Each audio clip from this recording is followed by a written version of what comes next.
Cassie, it's me. I think I need to explain a few things. You're not Gregory. What are you? Get ready for problems!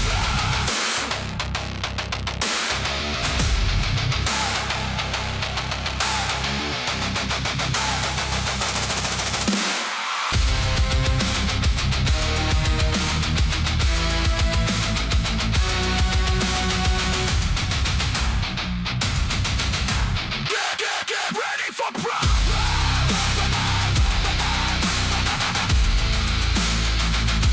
Get ready for problems!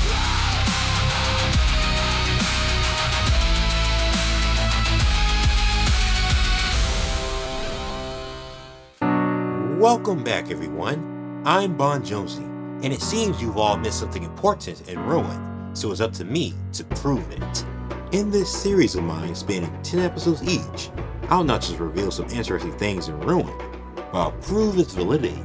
And believe me, Ruin is hiding some interesting revelations about the lore and much, much more. Throughout this franchise's history of animatronics, ranging from creations with the most vile intentions to the most hopeful of good, never have we seen anything as unique, as dangerous as the Mimic.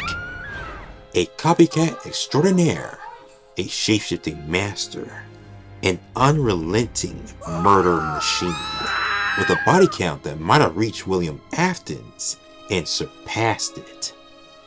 Yet, despite all of that, I have found that behind this old terror of the new era is a cycle of torment and trauma that has now found its way into Ruin in the events yet to come.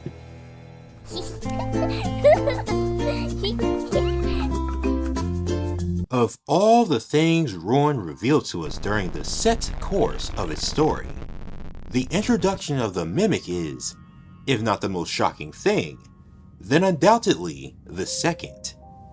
The reason being is that this is the first time an actual character has been reintroduced into the mainline FNAF games from the books. Sure, we had elements from the other works of the franchise make their way into the main games before, but they were teasers for an upcoming release, details of characters that existed in the games but were never quite in focus, or were never revealed to us. So this was the unexpected, or expected settler, of the debate of, are the Tales books canon or not? Of course, the answer now is a resounding possibly? But with this character now here in Ruin, and its release being a fixed plot point in the overarching story that the new era is slowly unraveling before us, we, as an us theorists and lore enthusiasts, need to go back and take a closer look at this once exclusive Tales book character, its story, and the implications it brings that might explain what's actually going on here in the new era. And we need to go back no further than the new oldest date in the franchise, the 70s. No specific date besides it being early March, but it's enough to work with as we meet the Marrays, a family of two due to a tragic passing from childbirth that left Edwin and David Sean Marray to continue life inside an abandoned factory, one purchased by Edwin to do business out of.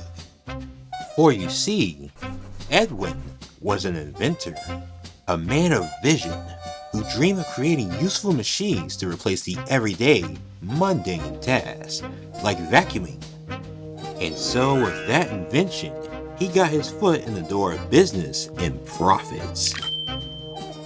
Unfortunately, keeping those things afloat were too much for him to handle, due to the loss of Fiona, his wife, and mother to his newborn son whom he's left to take care of alone, along with fixing the problems that plague his invention, leading him into signing away his dream, his business, to the one and only Fazbear Enterprises, and working under the old Fazbear Entertainment. However, they are only an important background detail to help convey the situation Edwin is in, as they provide the means for him to pay his living expenses by building animatronics for them, which he's done for the last year and a half, with 18 being the current amount created at the time the story starts. Yet creating animatronics and trying to raise a now 4-year-old is a tall task for anyone, let alone a widow father. But that's when the idea came to Edwin. Hey! One that went back to his dream of inventions that can do the everyday tasks. David, his beloved son, hyperactive as he is, craved attention and entertainment. And Edwin, as much as he wanted to give that, didn't have the time to when he needed to complete his overdue work. Something he couldn't do if he had to occasionally watch and play with his son. But what if he created something to do just that? If only until the following year, when David could be put in kindergarten. Thus, scrapped together with parts of the factory and hardware from abandoned projects, with only a head, torso, and arms, the birth of Edwin's most special creation, David's soon-to-be playmate, and the monster locked within the sinkhole of the pizza place came to be. The Mimic, or what he was named by the Marrays, Mimic. And Mimic, even if a torso endoskeleton, was a wonder that held all of David's attention. And what David did, Mimic copied. Whether it was patty cakes or the exact way David held his favorite white tiger plush, Mimic mimicked it all, albeit sluggishly due to its scrap design. But even after some tinkering for more fluid motion, Mimic was surprisingly exceeding Edwin's expectations by not just mimicking David's actions, but by responding to them, much to his son's delight, who taught it everything a kid would like to know, like ice cream, which he conveyed through his own sign language of it, as David, just like his father, liked to invent things, even creating his own hieroglyphic symbols with Mimic that they enjoyed drawing on colored construction paper, given to them to entertain themselves quietly as Edwin worked, as that was the new routine the Marrays found themselves in. David and Mimic played, while Edwin focused on finishing whatever work that Fazbear Entertainment had for him. However, David and Mimic playing would sometimes disrupt Edwin, like when they got into and dirty up some animal costumes sent to him to work on, much to his great anger. But through troubles and joy, it was David and Mimic and David. A quickly created but unbreakable bond that made them truly inseparable.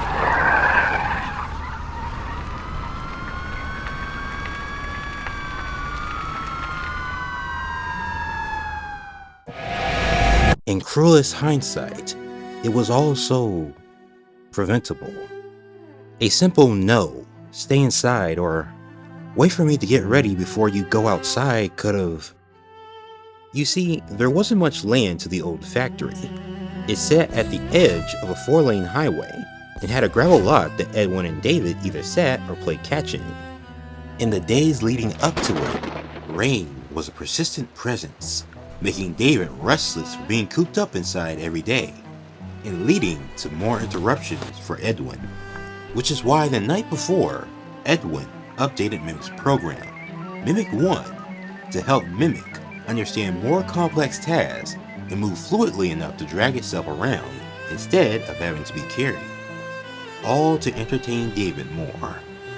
But the night was still young, and more work could be completed on the latest project from Fazbear Entertainment, which he did just before dawn, before finally going to bed. Which is why when he was abruptly awakened when David jumped on him, yelling about sunshine and playing catch, he didn't truly grasp what David was saying. Too quick to shout stop, too overwhelmed but to nod to David's parting words, that he was going out to wait for him. Too focused on planning what he needed to work on, that the long silence that followed after calling David for breakfast didn't immediately clue him in that he wasn't in the factory.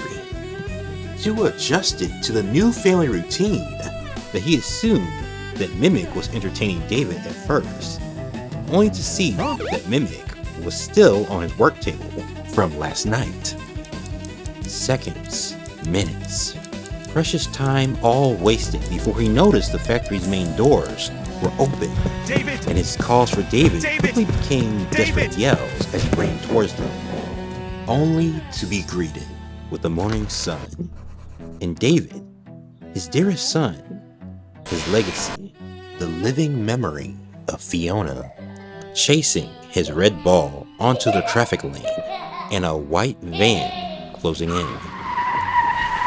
A sickening thud, screams, visions of red, growing red, flashing red and blue lights, the feelings of arms holding him tight to prevent him from moving. Edwin had lost his ability to process reality after that moment. And 2 weeks later, here he was, awakened from a blank numbness to the world, to find it had continued on without David. In a home that now housed a single Marray, Edwin attempted to continue the everyday routine, managing to get to his work table where the latest job from Fazbear Entertainment awaited him. But try as he might, he couldn't seem to get a grip on how to work on it. But that's when he was distracted by Mimic climbing onto his work table. Mimic hasn't even been a thought to Edwin until now, leaving him feeling like he should deactivate it. But cradled in its arms was the makeshift tiger that Mimic and David made from the old lace from the factory's lace machine, when David wanted Mimic to have his own tiger. Something that triggered a blocked out memory during these last 2 weeks, when he had snatched David's tiger from Mimic from when it tried to carry it around. "Don't you have something better to do than stare at me?" Edwin grumbled.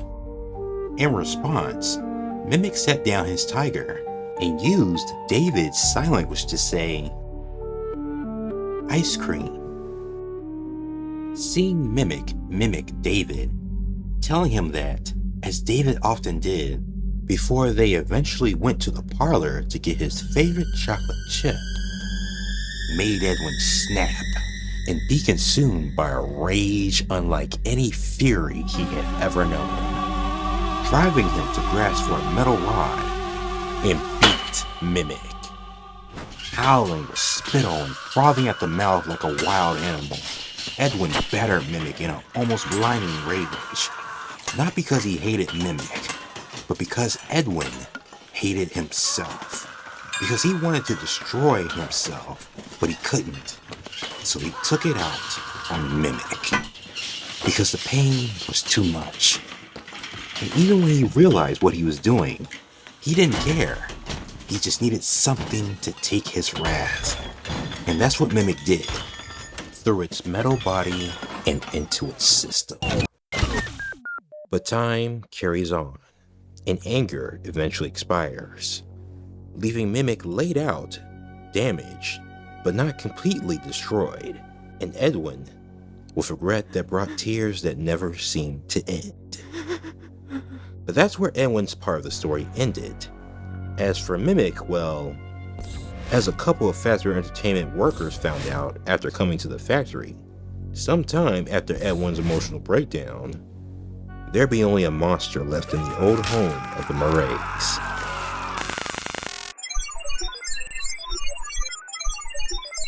And that's all we know about the Mimic. Well, Mimic for now. Besides that he arrived at the Pizzaplex after help wanted, with a Tales book epilogues detailing how he ended up sealed in the sinkhole below, and that in Ruin, he was unsealed by Cassie thanks to Glitchtrap's plan. So what did we learn? A lot, actually. But there's one important piece of info that stands above the rest. Mimic is not the true source of what's happening in the new era. I know, sounds off, right? After all, Mimic is the final boss of Ruin, the one that's been built up in the Tales books, and whose backstory I've covered for about the past 10 minutes.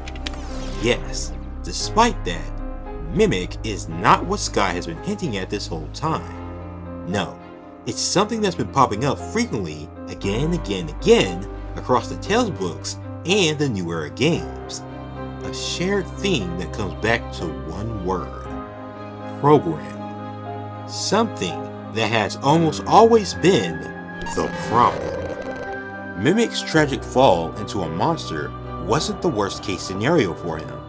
That's teased in the final chapter of Edwin Marrays' life, in The Storyteller, where we're introduced to the 3-foot wide tiger head of said name. Installed in a fake baobab tree built in the center of the Pizzaplex and connected to every venue in the building, its name was his job, using the various characters of the building as envisioned by the chairman of the board at the time, Mr. Burroughs. A tiger head that made 64-year-old Edwin Marray almost have a meltdown reliving the past and determined to get an answer to one question from Mr. Burroughs.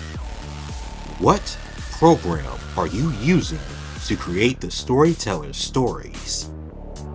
The dreaded answer he got when he came face to face with it was one slapdash program born to do the everyday task of entertaining one child. Mimic 1.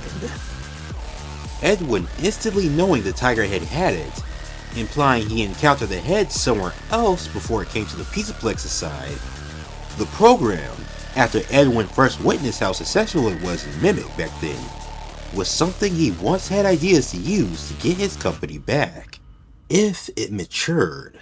Because Mimic 1, even after Edwin updated it once, is a bare bones program in terms of purpose, only ever set by him to mimic what you observe, to entertain David, and to most likely have a good database to work off of if you ever wanted it to do something specific, because it's a perfect template style software, a fitting term used by Mr. Burroughs, as it's easily transferable into any hardware and modifiable to execute any specific task, like tell stories.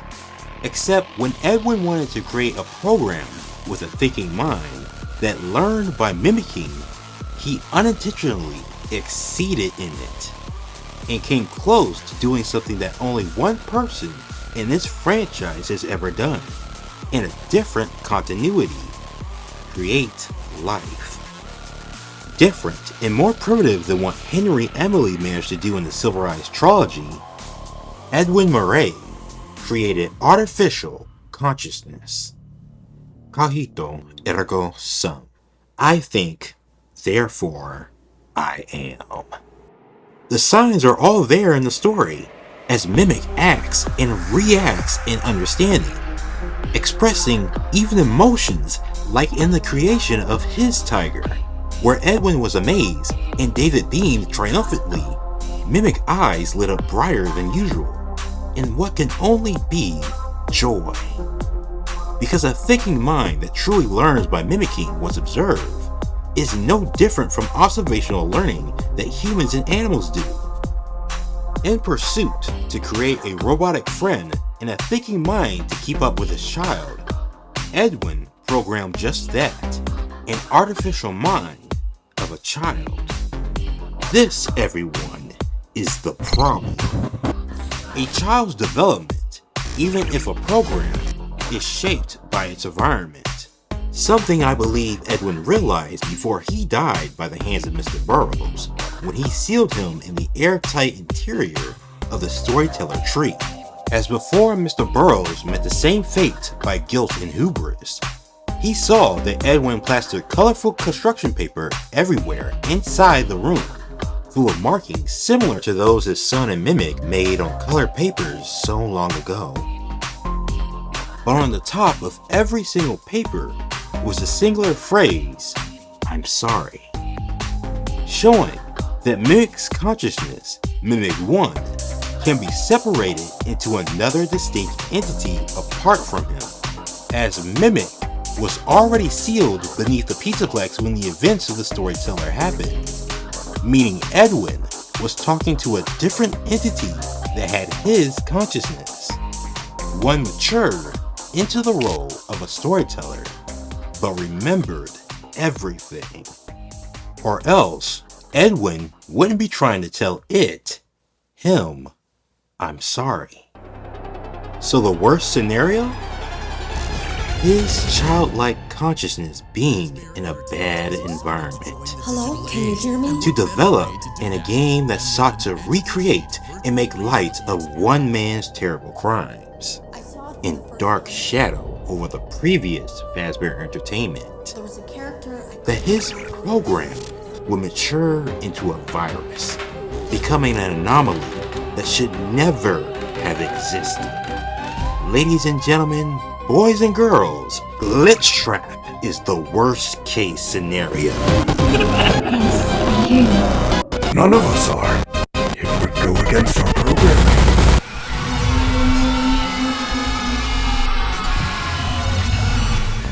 Soon after the Mimic story was shared with the community, a re-examination of something strange about Glitchtrap's model followed. Because something I somewhat brought up in comparison with Mix's is that Glitchtrap actually has tear stains leaking from his eyes. An element persistent even within Princess Quest. But what was much more disturbing was the sight of literal drool pouring from his mouth. Two things that, before, were met with shrugs and raised eyebrows, but now was the clearest and most direct reference to Edwin Marrays' state at the end of the Mimic. Undeniable proof that Glitchtrap is the Mimic 1 program. Yet, where I differ from most of the community is that they believe Glitchtrap is merely a costume used by Mimic to orchestrate the New Era events. It's why throughout my series, and even in this very episode, I've consistently emphasized that Mimic and Glitchtrap are distinct entities, with one stemming from the other. Yet it's time I give you my final thoughts, my cherry on top on the subject. Most don't know it, but this DLC has provided us with something vital, insight into our main antagonist of the New Era, and it's revealed in the most unexpected place. As after deactivating the 4th child node in Bonnie Bowl, you'll find this line in the pause menu. I'm lonely. This one statement lingered in my mind for months after the DLC was over. It's disconnected from Cassie's mission in the Pizzaplex, or what's happening at the time in Bonnie Bowl. And even after realizing that Glitchtrap is the voice behind it, the reason for this surprising confession of vulnerability from him, of all monsters, eluded me, until my critical eye found something shocking. In the secret ending version of Ruin's final sequence, Mimic dons a makeshift costume, crafted from the mascot costumes in his prison. A costume that resembles Gregory, as many have pointed out. But why? Gregory knows of Mimic's existence from his dialogue in the elevator ending, and a book bag with his name on it is in Mix's room. Have they physically met before? No. The cement wall to Mimic's prison remains intact, and Mix's is still active when Cassie gets there in Ruin. Even more in the Tales books, Mimic never copies someone's look, only their voice, so he didn't make it to lure Cassie with more effort. So again, why the makeshift costume change? Why make it resemble Gregory when his voice is enough to do what he wants? And why make it with glaring flaws when the tiger he made to resemble David's was at least a good approximation of his shape? All these questions, when the answer is simply, silently staring at you. You just need to look. Look! To look at it. Look! Look at it! You're not looking! The costume limbs is torn and shredded, with the right costume hand missing. Look! Muscles crushed, bones snapped, Skin peeled and ripped away. The stomach is gouged with colorful wires spilling out. Look! Intestines bursting out from sheer force. The right eye is gone, popped clean out, along with the right side of the face being squashed, while the nose and mouth is torn off, smashed beyond recognition, split open from the collision. This costume wasn't created by Mimic to resemble Gregory, but rather to embody the last memory of David Sean Marray. One thing I will always praise and respect about Scott is his tasteful handling of darker elements in the franchise, refraining from fully diving into the blood-soaked gore fest that the series can have but holds itself back from, and instead use subtler ways to convey the same point. This costume is one of those points, as it bears the same injuries that David had after the collision, with Scott even hinting towards this with Mimic's final look after Edwin beats him. For those thinking that the story never said Mimic was there, it didn't, and it did when it told us specifically Mimic went everywhere that David went, something that would have been even more true after Edwin's final update, which allowed Mimic to move independently. So where would Mimic go after David left that day? Where would he drag himself to as Edwin ran out of the factory calling for David?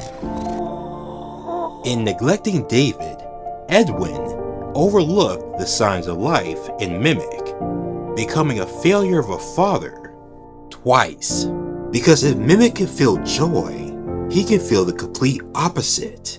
That's why after David's death, Mimic started to carry David's tiger. Why in the absence of David, Mimic sought to Edwin. Why "don't you have something better to do" was met with ice cream. Why this makeshift costume isn't worn by Mimic for trickery. It's all for comfort from the sheer coldness of loneliness. And from that feeling came the core emotion that drives the supernatural elements of FNAF: agony. Something that became volatile once mixed with Edwin's when he poured it into him, not unlike what Henry did in the trilogy, as Edwin neglected many things, but the most overlooked was himself. Circumstantial or not, Edwin often avoided time to grieve, bottling it up and literally working through it until time numbs it. Except this time, it overwhelmed him with spittle and never-ending tears. That's why this has become a motif in the new era. That image, that traumatic pain resonated with Mimic. He understood it, but never knew how to truly respond to it until Edwin made his mistake. As children often reflect their parents' teachings, only for Mimic, the lesson Edwin taught him is far crueler than any beating, for physical pain doesn't even register to him. No, the memory of joy, the memory of loss, are both untouched by time for him, meaning his greatest gift became his greatest curse, locking him in an Ouroboros cycle of always remembering and responding.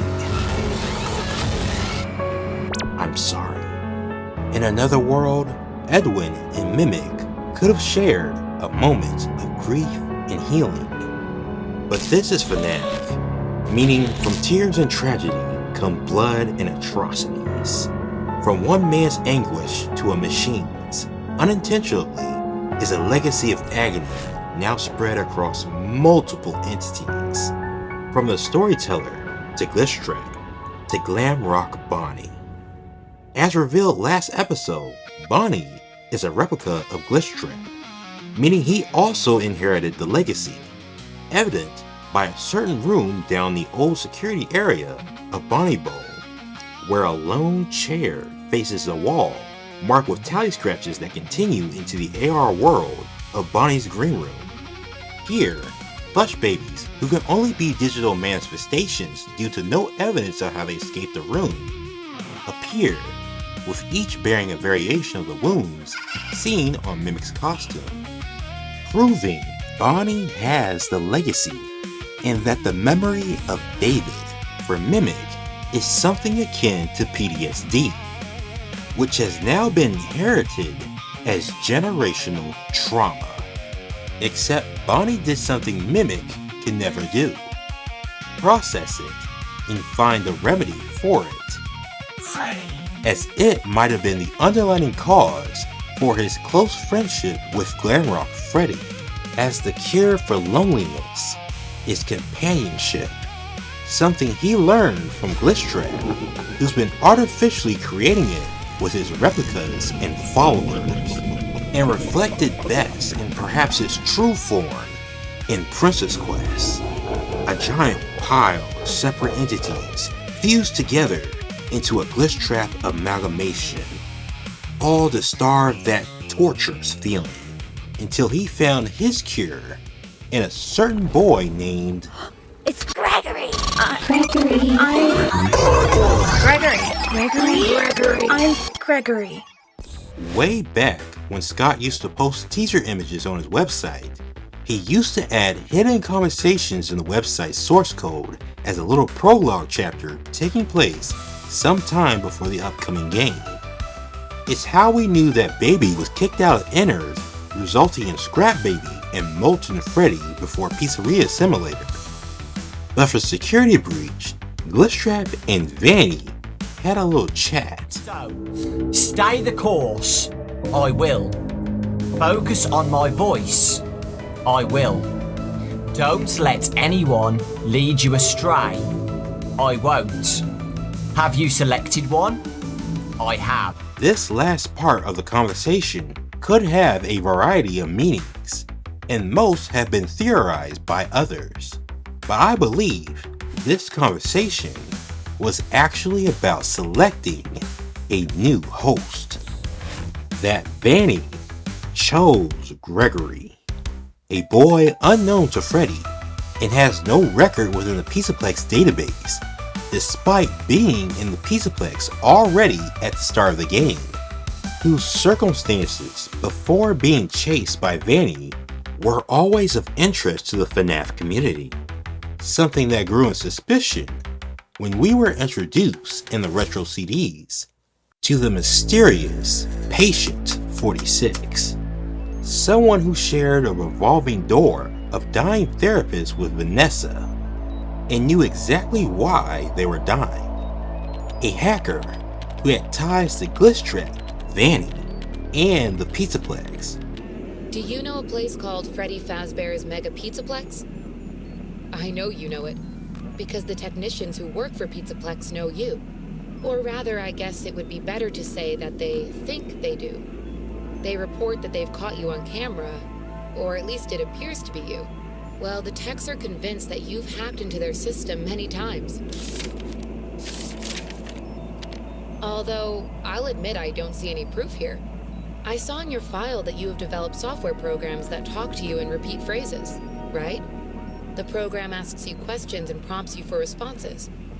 It's kind of like your own self-therapy, isn't it? Another way of talking to yourself to work things out, right?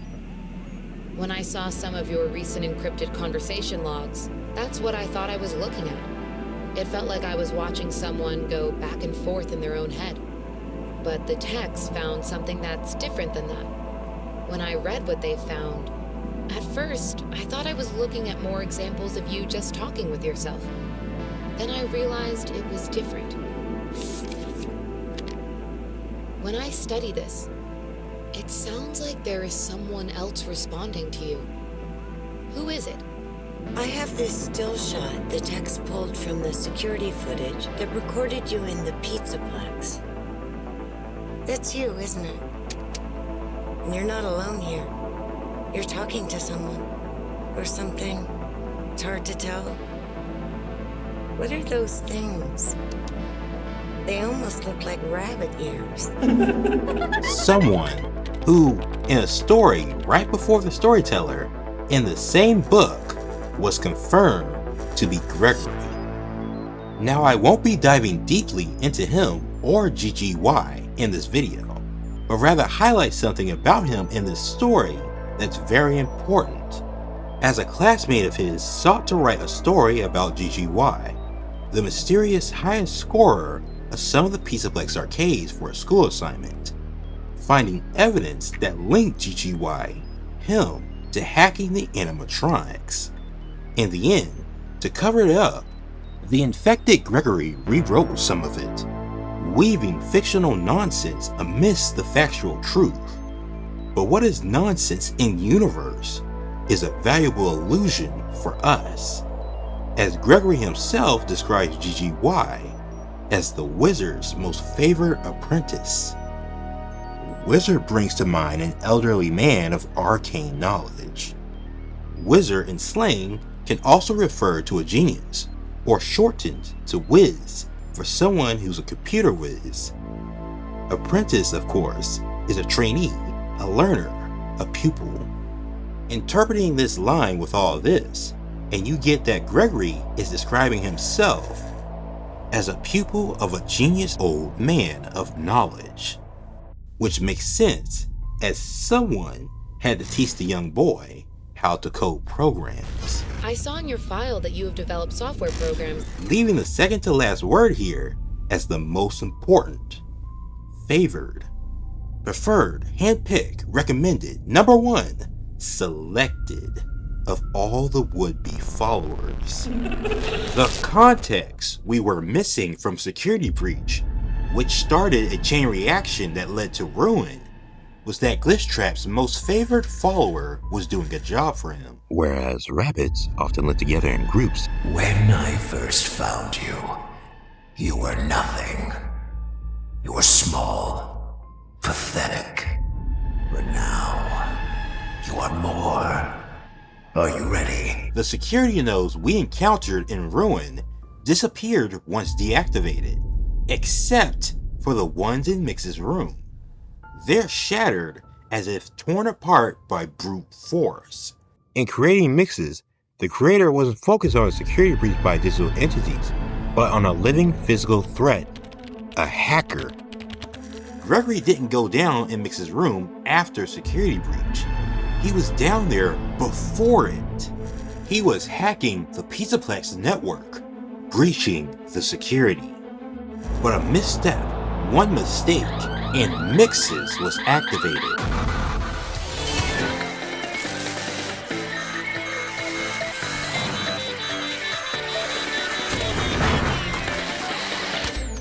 You think it's a mask? It reminds you of a mask? Like a disguise? You like the idea of being disguised? What freed Gregory from Glitchtrap's infection was Mixes, because Gregory once wore the security mask. His book bag is in Mix's room with those broken nodes, suggesting he had to see and hack them in person rather than remotely on a computer. It's why Gregory's vision distorts and fills with static when close to Vanny. That's you, isn't it? I know this image is distorted, but I think it looks like you. The device she wears to distort the cameras and animatronic's vision is interfering with something already affecting Gregory's, the occipital transponder, something Mixes can get into and destroy any infection as a side effect, giving Gregory newfound freedom, and the rest was history. But for Glitchtrap, it was only repeating. There's a reason why this new era kicked off with Help Wanted, and not a game about Mimic. In overview, he's single-minded, traumatized to be driven to kill everyone, with no other plans in an endless loop.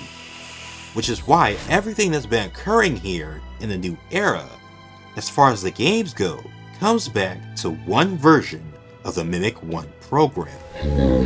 By his maturity into a man, has senseless violence turned to methodical planning. By his hand, has evil and bloodshed become far more reaching. By his madness, has his consciousness been replicated into pale imitations of himself. But by his will, the legacy has shown itself, as Mimic has none for Glitchtrap to follow, just a feeling. Remember, Factor Entertainment was just a background element in the early days of Mimic's life. Nothing about it will remind him of David.